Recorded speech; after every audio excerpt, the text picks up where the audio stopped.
విశాఖ వాతావరణ అధికారి జనగా భూషణం కామెంట్స్.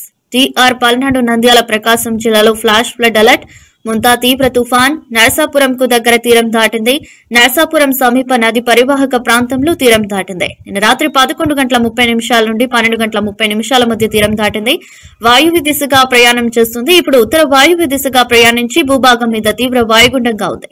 ఇది మరింత బలహీనపడుతుంది. ఈ ప్రభావం వల్ల సముద్రంలో తీరం వెంబడి 45 నుంచి 65 కిలోమీటర్ల వేగంతో ఉంటాయి. ఈ రోజు ఉత్తర కోస్తాలో యెల్లో అలర్ట్, మధ్య కోస్తా ప్రాంతాలు ఆరెంజ్ అలర్ట్ జారీ చేశారు. తెలంగాణలో భారీ వర్షాలుంటాయి. ఉధృతం ఉండదు.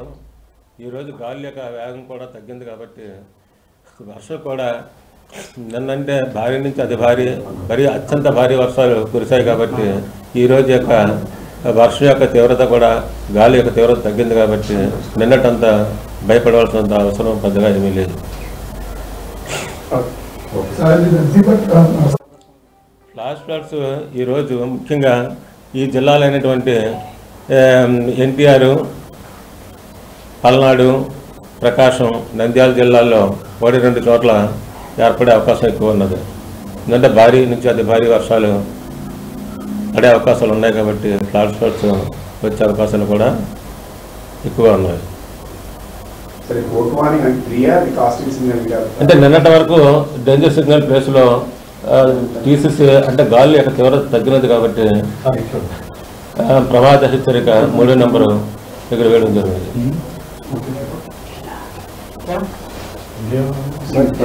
చాలా మంది భయం ఉంది కదా సార్ ప్రజలకు.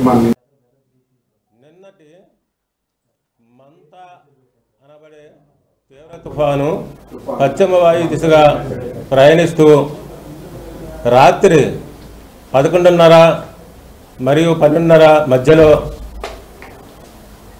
మచిలీపట్నం, కళింగపట్నం మధ్యలో కాకినాడకి దక్షిణాన మరియు నర్సాపూర్కి అతి దగ్గరలో తీవ్ర తుఫానుగా తాకినది. ఇది వాయు దిశలో ప్రయాణిస్తూ అర్ధరాత్రి 2:30 గంటలకు కొంత బలహీనపడి తుఫానుగా నర్సాపూర్కి 20 కిలోమీటర్ల దూరంలో ఉన్నది.